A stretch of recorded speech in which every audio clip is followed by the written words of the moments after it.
Des del darrer terrat publicat a la xarxa, que han passat moltes coses.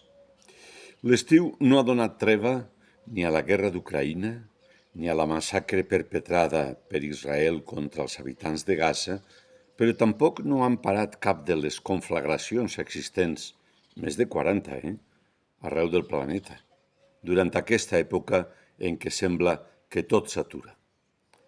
Per les nostres terres no han parat les festes, ni les celebracions, les processons, les novenes.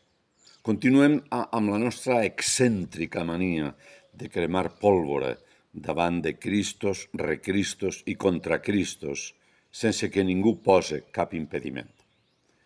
He continuat assistint a festes locals, sí, a festes majors, a festes patronals, i bueno, com si no passara res, al nostre voltant.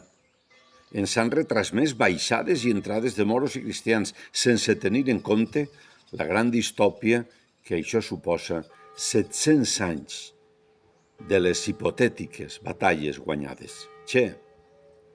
Tot marxa com estava previst.